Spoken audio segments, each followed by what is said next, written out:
Welcome back to another episode of the Garden to Glass podcast presented by the Hope Farm. I'm your host, Bentley Evans, and today I have our executive chef, Adam Stevens, with me. Welcome. Thank you, sir. Glad to be here. Yeah, man, I'm happy to have you. There's a lot to talk about, a lot of fun things going on the culinary side of things. I guess start off, give us a little bit of your background, kind of what brought you here. So most of my career was spent in Colorado between some five-star, five-diamond hotels and restaurants through Denver. Made my way down to Houston. I was running a 15,000 square foot steakhouse down there, kind of looking for an opportunity to get back into fine dining, find something that, felt a little bit more real. I've been cooking at home since I was about 8 years old. Kind of caught that bug when I was young and did some charity work, caught a passion for it. Right. Just never stopped. Nice. And so we found you and brought you in from Houston. You kind of came in. We, I think, kind of hit it off right off the bat. It was, obviously your cooking is great, but it was more so about the person you are and kind of how you fit into our family. And I think it was pretty seamless. So, again, happy that you're here. Yeah, me too. So I guess give me your first impression of the Hope Farm. Kind of what was the, those defining characteristics that brought you here? Kind of the same way that y'all felt I did in turn as well. I hit it off really well with the team, with the kitchen team, with you and the rest of the management team and ownership. And it kind of felt like it was a good place to start as another home. Everywhere, especially in restaurants where everything is, it's so passion-based and everything can be so, so strenuous. You want to find a place that feels natural and feels like home. And that's what this place felt like to me. Just right. The property was beautiful. Everybody seemed to have the same goal and everybody was very courteous and kind. And that goes a long way for people. Yeah. And I'm sure, coming into a kind of a somewhat of established family and you're kind of the new guy in that and you're kind of coming into a role that's a leadership role. Kind of what's that transition like? There's always kind of a touch and go period where you kind of wonder to yourself, like, okay, well, is this going to work? Am I going to fit in? And I think that sort of transition period was it was shortened drastically in this experience just because of how welcoming everybody was. Right. You always get a little nervous, especially when you're jumping so far out of your comfort zone, moving to a different state, things like that. But it's important to me to embrace that change and understand that that's something that should be, an uncomfortable constant sometimes. Right. Have you always been, or I guess you haven't always been, kind of like this farm to table concept, kind of like this one? Obviously, you have multiple backgrounds and things. Is farm to table kind of one of the things that drew you here? Obviously, we have the farm attached to this. Kind of, you have some power over what we grow and that creativity side of things. I think that's always a dream for a chef, is to have that sort of product at his disposal or at their disposal, so that you can manipulate with the seasons and exactly the quality of the product, when it's going to be ready, how it's going to be ready, what it's going to look like, what it's going to taste like. You can feel the soil, you can feel the dirt, you can grow it, see it. That is something that not everybody has the opportunity to see, and right. It's an incredible thing to be able to work with and have the people, everybody kind of pulling into that. Yeah, it's been fun to see kind of your take, your creative side, kind of what the impact you've made on the kitchen team and how you utilize the farm and the mushrooms in particular. Mm-hmm. Obviously, I'm partial to those. And, it's been fun to see the creations that you've come up with. So I'm going to take this time real quick to talk about the cocktail of the episode. This one we are calling the Nutty Espresso-er. And so it's got a shot of espresso. It's got an ounce of Irish whiskey, 1 ounce of Montenegro, half ounce of vanilla syrup, half ounce of heavy cream, and then a dash of angostura bitters. And you shake it over ice, and you fine strain it into a glass and garnish it with some nutmeg. That's where I got the nutty part. It's pretty. It's pretty delicious. So cheers. I'll cheers you with my my water here. I'm giving you the cocktail. It's about 10:30 in the morning. It's espresso though, so it's okay. That's good. Thanks for drinking that. I appreciate it. All right, so I guess let's dive into the food here. What do you think makes it currently kind of stand out from the areas around here, and kind of what makes it unique, you think? Well, I think the obvious, first answer is the fact that we have so much of it that we're growing in-house, That's a huge thing that we can, it is legitimately as farm to table as it can get, A lot of people, when you say farm to table, all food is farm to table. It comes from a farm. Sure. I think what separates this restaurant is how close that farm is, from 50 feet to, 50 miles. That's about the range as far we pull most of the product. Mm-hmm. And I think that's one of the things that really lets us stand out. And I think that, the structure and the way that the restaurant's built out and the dining experience is something that massively sets us apart from everywhere else. Yeah. Aside from that, we have, a very young team that I think is curious and passionate. And I think that, after a little bit of time, we're going to start to see a lot of growth from them, and it's going to reflect in having kind of a new blood themed menu. Right. And obviously, we kind of call it back there, we refer to it as the culinary team. And so kind of leading something like that where you give everybody, you empower them to give them opportunities to kind of, create their own dishes, and they kind of price everything out. They go through the whole process. What are the, I guess, advantages? And then I'm sure it comes with some disadvantages at times. What are kind of some of those? So the advantage when you're allowing that kind of creative flow through a kitchen is that you get these gems that you wouldn't really expect from a younger staff or a newer staff that's not as tenured or experienced, right.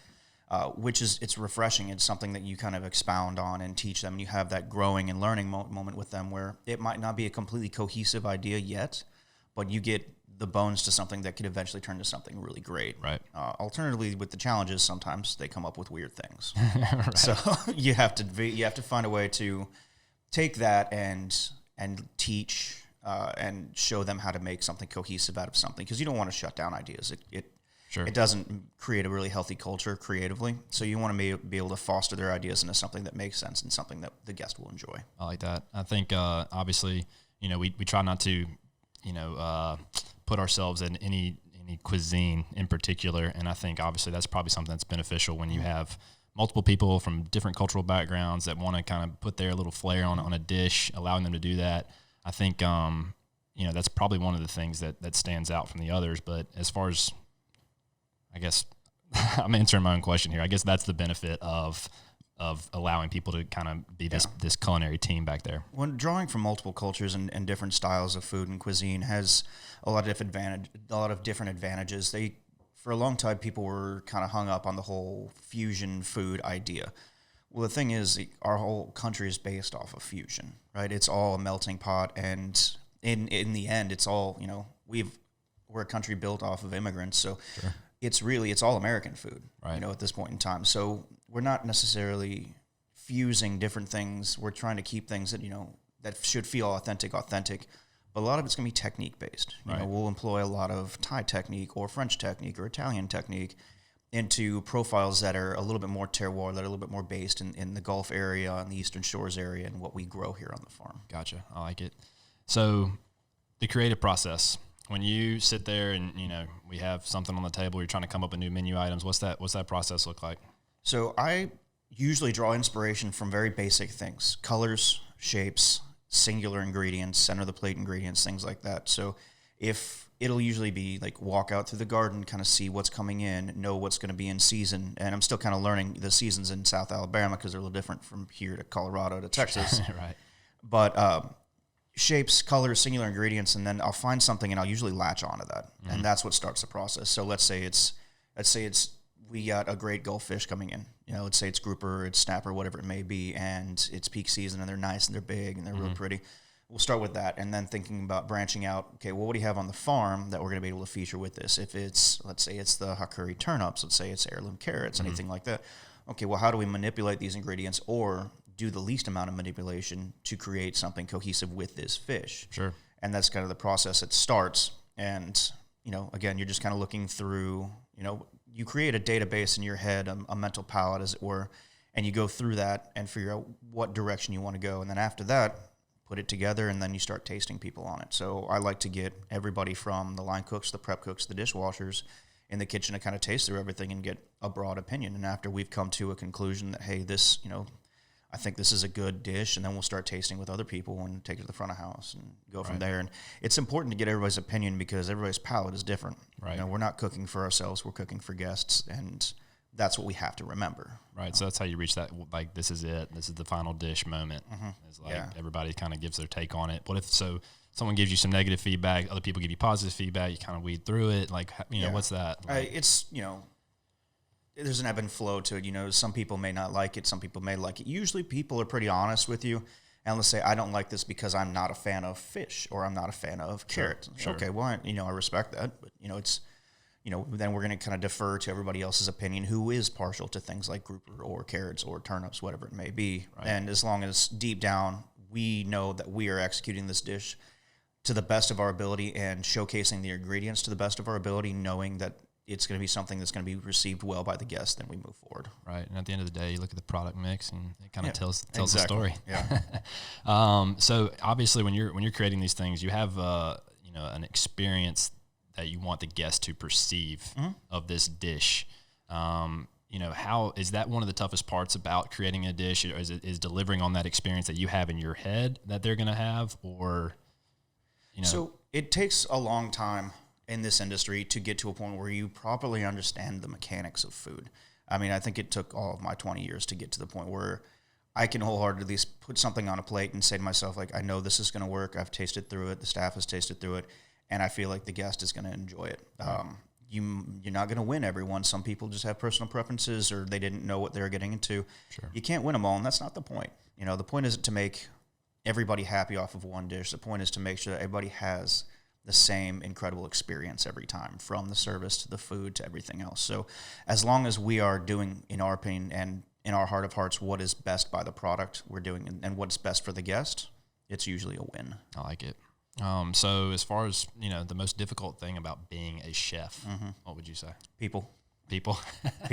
I mean, in a COVID and post-COVID world, having staff members, understanding your staff members' needs while trying to take care of the business is usually the most trying endeavor that you'll find, because nowadays you don't manage a team of people anymore. You manage a group of individuals, and that's where you have to have some insight on people's lives and know what they're feeling, what they're thinking, how they need to be managed, how they need to be coached and led, and everybody's going to be very different. Yeah. So trying to use one singular management style or leadership style doesn't work anymore, and it can be a little polarizing sometimes. Right. I think that's something that people will eventually adapt to, and I've gotten a lot better at it in my last 10 years out of necessity. People change. The way the world operates and the way that people think change, and you have to adapt to that, and that's what we're trying to do here. Yeah, I think you're doing a great job of creating a good culture back there, obviously, during these times.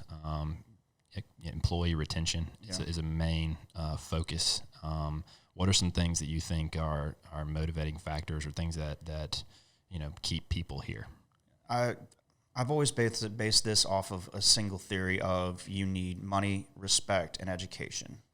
Those three things if you can include all three of those, you will have good retention. People need to get paid, and everybody knows that. You don't work for free. It's not how the world is. Right. You need to feel like you're respected and listened to. So you need to have a leadership team that pays attention to you, and they answer your questions respectfully and give you the why. And then education. People need to feel like they're growing and learning. And if you hit all three of those marks, then I think it's very rare outside of some, outliers that you don't have good retention. I agree with that. So I want to jump into, obviously we touched on it in the past podcast before, the build out of the barn. It's going to be the barn at the Hope Farm. We got a kind of a concept going in there. We're going to build a kitchen in the backside of it. The front side's going to be potentially, a lunch service, and then maybe even to like in the evening times doing some progressive menus and such. What are you most excited about with that? I feel like this would be almost any chef's answers. I'm excited about the progressive dinners. Yeah. It's always most people always have a dream to have something where you can do tasting menus and really showcase local ingredients and showcase your abilities and your team's abilities and grow, because those sort of events, it's a constant growth process because you're constantly pushing the envelope to not replicate, to make sure that you're kind of pushing the envelope a little, challenging people, not just your staff but the guests, who kind of experience something different that they otherwise might not have seen or heard of or done, like with the Valentine's Day menu that we're working on. Sure. There's a lot of people that have seen it after we posted it on social, and they've never seen anything like that in this area. Right. To have something here that is the norm, is we're always challenging and pushing and doing something new, is super exciting, because you don't get that in a lot of large cities. You don't get that in, a large, where it's approachable when people can come, they feel comfortable doing it. Sure. But it still pushes it in a different direction. So that, for me, is very exciting. Yeah, I'm most excited about that too. I mean, more so, I want to be on the receiving end of that. Come in there for a dinner and get the whole experience. So I'm excited about that. All right, so let me know kind of what is the driving factor behind you wanting to become a chef? Well, when I was young, to be honest, and my mother will take full credit for this, she was not a good cook. There's a lot of microwave down there. Not to any fault, she was a busy woman. Right. Just wasn't a whole lot of cooking at home. So when I was about 8 years old, I pulled down her old red and white Betty Crocker cookbook, and she indulged me, and I just started cooking like whole holiday hams for a family of 3. Right. Things I had no business doing, but she didn't have to cook it, so she was fine with it. Sure. I kind of started there when I was very young, and my first job when I was about 15 years old was washing dishes with a buddy of mine at a place called Missions Training International. It was a missionary training center in Palmer Lake, Colorado. Okay. And I'd wash dishes, and then it was kind of cafeteria style, so I started prepping, cutting cheese, things like that. Yeah. And that was, that lasted for a year or so, and then I kind of went and did the family business for a little while and kind of got caught doing some charity work that involved cooking. And I had always liked cooking at home and just kind of kept going. And my friend Tanya was talking to me one day, and she's working at a restaurant called Nosh. And it was a new kind of hip fine dining concept at one of the fine art centers. Mm-hmm. So I started there, and I worked from salads and kind of caught my way onto saute. And then I ended up running the line there for a little bit, and then kind of made my way through a few other restaurants until I landed at a place called the Briarhurst. That was the first real long-term job that I had.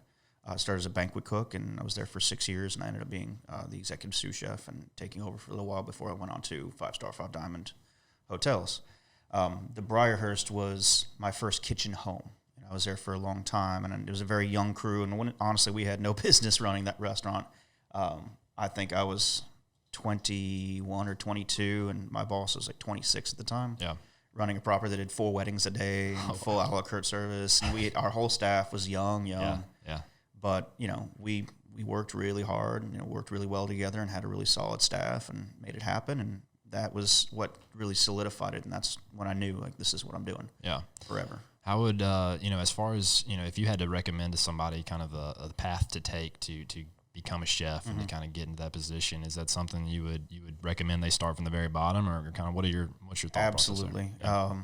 I think culinary school is built for some people, and a lot of other people that have longevity in this industry, they find it working their way up. Yeah.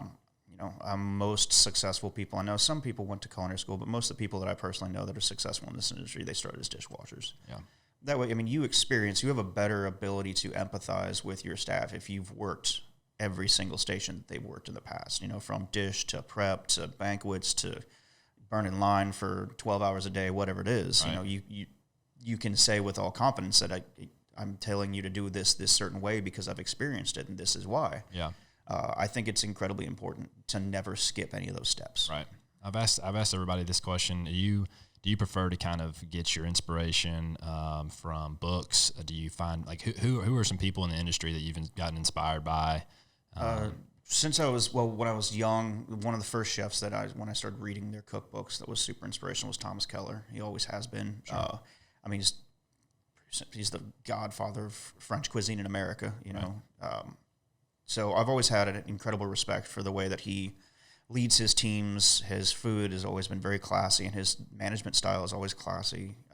And then more recently, one of the people that is David Kinch from Manresa in Los Gatos, California. The way this man cooks is just insanely beautiful. Yeah. It's one of those things that I draw inspiration that I think you and I have briefly talked about, that being the direction we go with the bar and with some of the menus is their concept is, a little bit broader because they have an entire farm at their disposal, but it's very similar walking the line here. And that there's such a beauty in his menus and the way that he does food that it's something that's consistently drawing inspiration from. And then lastly, one of my other favorite books I've been reading is Heartwood, which is a 2-walled, all open fire restaurant in Tulum, Mexico. Nice. And mostly just because it's a gorgeous book. Yeah. It's incredibly beautiful. They have all their fish driven in by taxi. Nice. Same with their ice, things like that. Just crazy what lengths they're going through to really express the location that they're cooking in. Yeah. So you recommend latching on to somebody that kind of gives you some inspiration, diving in? I think that everybody should create a little bit of their own inspiration. I think,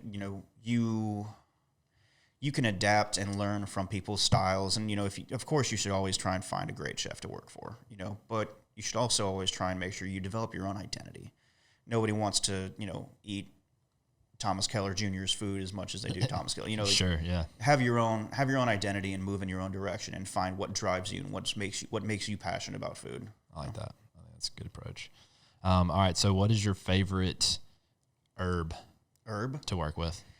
It's a loaded question. There's so many herbs and so many different foods. I love tarragon and I love chives. Okay. I will overuse chives a lot because I like the sweet oniony flavor they have. And then whenever I'm cooking French or if I'm doing any type of poultry, I use tarragon a lot. I like that honest flavor, the licorice flavor. It's a lot more subtle when you're using things like nice French tarragon. Right. And then I do like honest hyssop. That's kind of one that doesn't get used very often. But yeah. So what is that? I don't even know if I know what that is.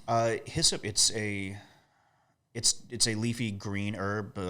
Looks a little bit like lemon balm, but it's got like a sweet licorice kind of profile, but it's not nearly as pungent or aggressive as tarragon. Yeah. Gotcha. And you said honest hyssop? Honest, like anise. Gotcha. Yeah. Edit that out. All right, I got a little segment for you. It's called Rapid Fire. Okay. So I'm gonna hit you with some, and you pick which one. All right. So steak or fish? Fish. Wine or whiskey? Whiskey. Fast cars or motorcycles? Motorcycles. Raw or cooked? Raw. And your death row meal? Ooh. That's hard. Is it something you cook? No. No, because I don't want to cook for them. I don't want to cook on death row. That doesn't sound like any fun. Fair enough. Honestly, I would like 8 ounces of seared foie gras with French toast. Dude, sign me up. That's what I want. Sign me up. Like if I'm gonna go, I want to go with my heart stopping in the process. I hear you. All right, man. Well, I appreciate you joining me today. It's been a pleasure. And until next time. All right, sounds good.